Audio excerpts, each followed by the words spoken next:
2, 1. Broadcasting tape delayed from the now defunct headquarters of the SWAC. SWAC. That's right. You know where the SWAC is now? The SEC. Is it? They've all ended up in the SEC. Well, no, maybe not all of it, but a lot of them. Texas, Oklahoma, Arkansas. And I think Texas Tech and Baylor were in the SWAC too. But Well, wasn't that the Big 12? some of them ended up in the Big 12. No, the SWAC was its own different. Really? Own conference, yes. Yeah. The now defunct SWAC conference. The sports economy show is on, baby. What we're discussing today is college sports TV contracts, right? Right. These contracts are really about all college sports, basketball and football. But let's face it, foosball is all that matters. Numero uno. Numero uno. I mean, how many people does the big house hold? Right? It's like 101? Yeah. 101,000? It would take Michigan's basketball team, 10 games to get there? Yeah. Maybe more than 10 games. Yeah. Anyway, not that their arena's, not big enough, obviously, but still. That's one game. All right, so I'm going to be covering the SEC, and JP is going to be covering the Big, also known as the Big Ten. And why are we only covering these two conferences?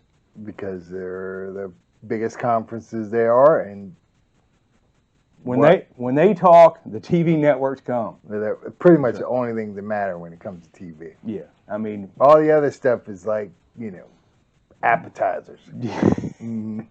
the former Pac-12. Right. Right. You know what the Pac-12 is now, folks? It's the Pac-2. So a bunch of teams that people are like, oh, I didn't know they still had a football team. I didn't know they had a football team, yeah. Actually, out of the Pac-12, 3 of them are in the Big 12. Or, I'm sorry, the Big 12. Or in the Big 10, yeah. Okay, remember, like we just discussed, it's all about the money. In 1992, you remember what you were doing in 1992? The SEC started the Football Conference Championship. Why did they start the Football Conference Championship in 1992? Because everybody else at that time just had their normal division winner. Based on record. And in the regular season. TV money. That's right. And what that also did is that lowered your chances of winning a national championship. Because you had a great record, but you had to go play one more game. And what if you had an undefeated season and you lost to a team that had one loss? Your championship hopes are gone. Right. But remember, the money. Okay. You get a national standalone game. Usually you 10 have million, two top 10 teams. 10 million viewers, whatever. Right. It is all about the money. Yes. All right. The SEC let CBS TV contract expire and signed a new deal with ABC this year. Why? More money, and they're going to have guaranteed more games because ABC was willing to give them 3 games on Saturday, network games, plus your ESPN network, and the ABC also owns the SEC or the SEC network. They've owned that for a long time. I'm going to get into that in just a second. They've owned the SEC network for a long time. Oh, I didn't know that. Yeah, man. They've been buddies for a while.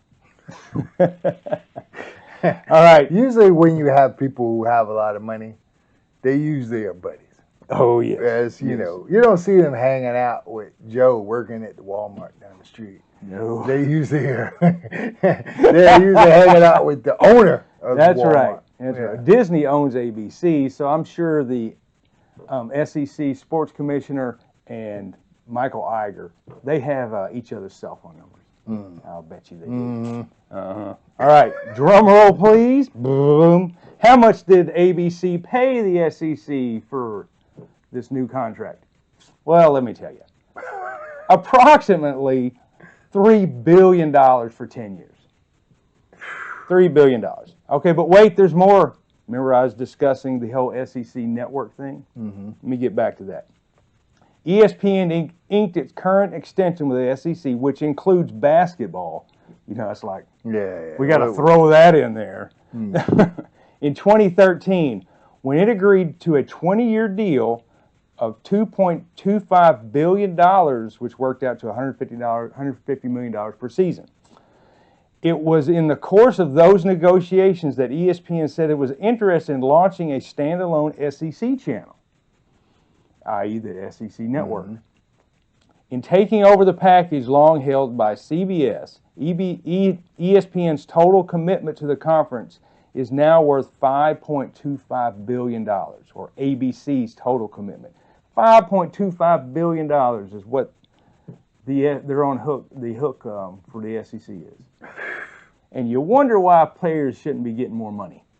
Right. You wonder why when players weren't getting money. Yeah, they weren't getting money. You see why you got a little complaint. Yes. All right. So, in comparison, I'll put a comparison. Fox, which just signed a deal with the NFL last year, a 10-year deal, 2023 to 2033, they're paying the NFL $2.2 billion.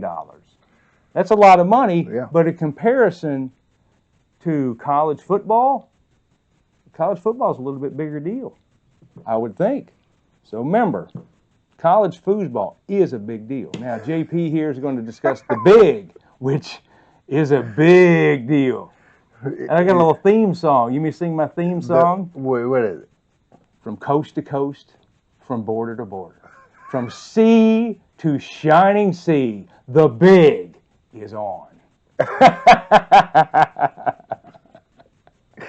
Yes, the Big Ten Conference, the big, as people want to call it, because they've now expanded to so many teams that they're just like, it's just not right to call it the Big Ten anymore. So everybody just, short, or it could be, just like everything else.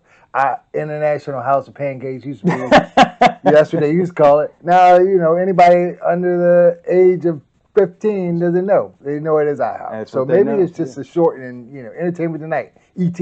Nobody knows it as Entertainment Tonight no more. It's just that's a great analogy. Us older people, we just stick with those old analogies. And maybe that's just a hip way of saying, we're not going to add the 10. We're going to say the big. Have you seen their logo? It says big and the 10's like there, but you have to really focus on it. We're going to say the big. That's all right. So in 2022, and 2022, the Big Ten signed a television deal with Fox, CBS, and NBC, and it came into effect. It started this in 2023. They signed a deal with Fox, CBS, NBC for $8 billion. Good night. Three networks. Three networks tied together. $8 billion. The deal is a 7-year deal. 7 years? Yeah. Wow. 7-year deal. The Big Ten, even though the SEC has been massively more successful in the last 25 years, the Big Ten now with all these changes and the added teams, and they give more of a an audience. It's because they have Southern California. That's right. They have Chicago with Rutgers and Penn State and Maryland. They have a huge audience in the East Coast. What's the first few words of your song?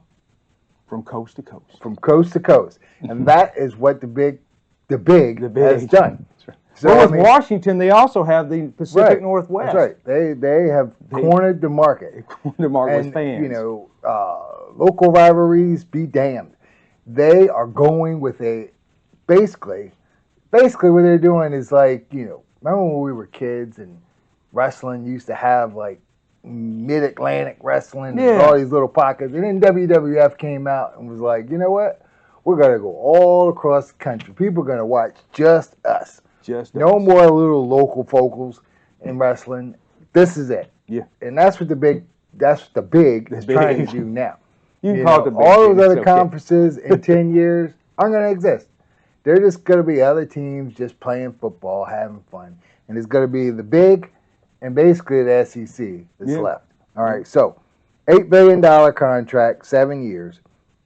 The Big Ten takes that money and distributes the money to the teams amongst the schools in the conference, which comes out to be about $70 million a year for each school, which is...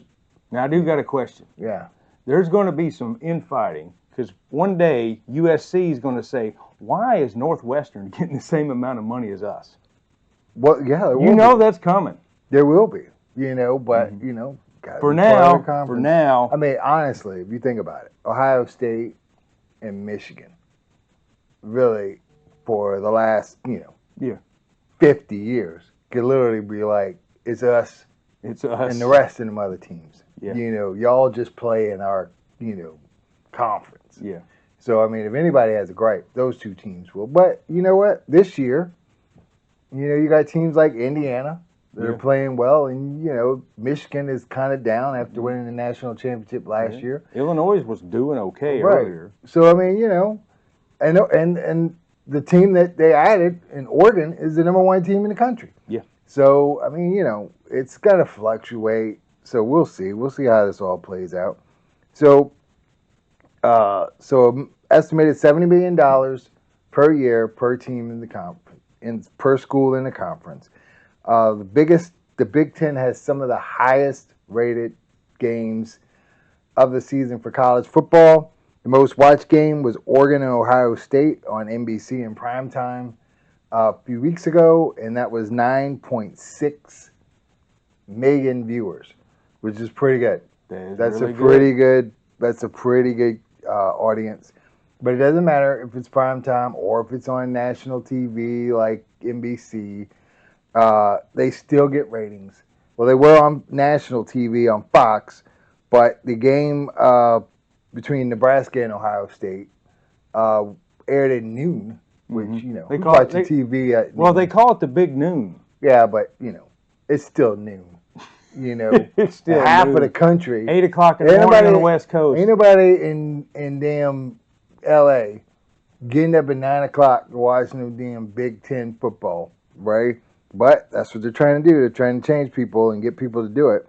So that noon game still got 6 million viewers, which is pretty much unheard of. Usually daytime TV, you're just trying to get through unless you're the NFL. So your idea that people aren't watching may need some rethinking. Oh, if people are watching, so I mean, not as many as prime time where everyone's watching. Well, ABC starts their game. It's either 12:30 or 1. Yeah.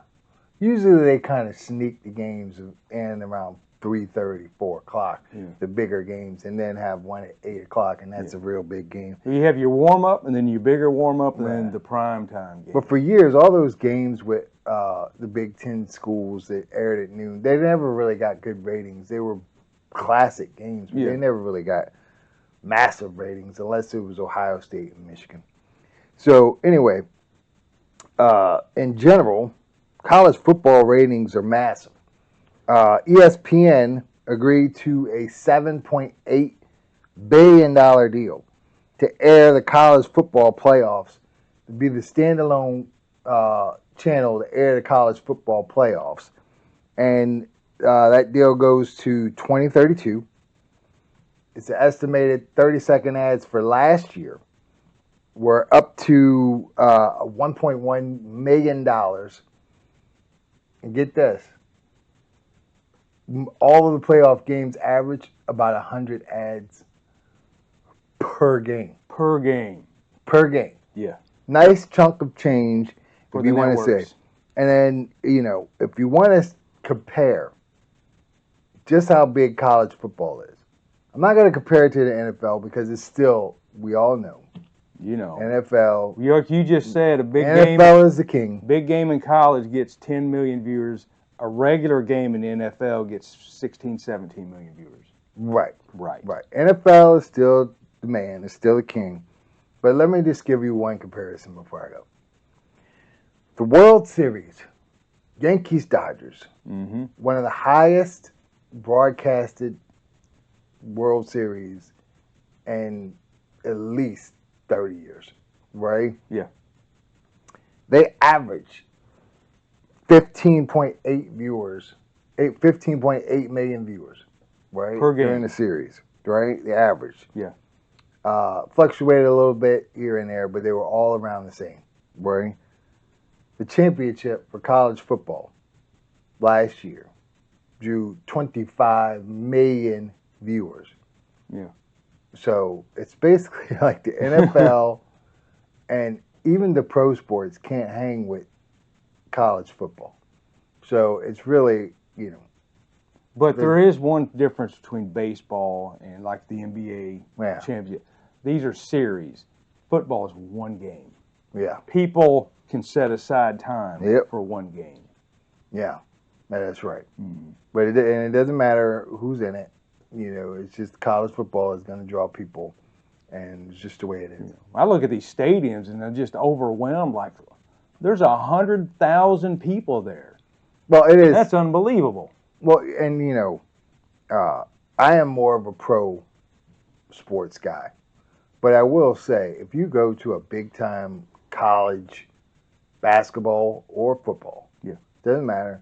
If you go to one of those games, there's nothing like it. Yeah. There really isn't. The atmosphere is just incredible. It basically pulls you in, and you really, and if you get a good game on top of it, I would almost rather be in a great college atmosphere, big time atmosphere, and great game than I would any pro. Yeah. So. I went to a NBA game this last Christmas. First NBA game I'd been to. Mm-hmm. It's not really that exciting. No. It's like, oh, okay. Right. Like when compared to a big time college game. Now, I will say an NBA playoff game. Yeah, the that's a different animal. Is chaotic. But a regular season game, I almost feel like I'm watching guys that have just clocked in to go to work. They punch clock, be like, "Hey Sam, how you doing today? Yeah. All right, let's go ahead and make this money and then go home." Yeah. That's the way I feel when I watch the NBA. I don't feel like I'm gonna watch something that's never going to happen again. I don't feel like there's the urgency in the regular season. So yeah. Well, anyway, that's all I got for today. Back to college foosball. It is a big deal, and they're paying big money to keep you watching. So we're going to sit there and come up with some future projects, and I would like to discuss the Dak Prescott contract and how that's working out for everybody. Dallas Cowboys. Yes. All right. Remember, folks, hit the like and subscribe button because we need to go $1 zillion because we're going to have to fund our favorite college debate team because they're not getting any NIL money. Goodbye. Goodbye. So long, everybody.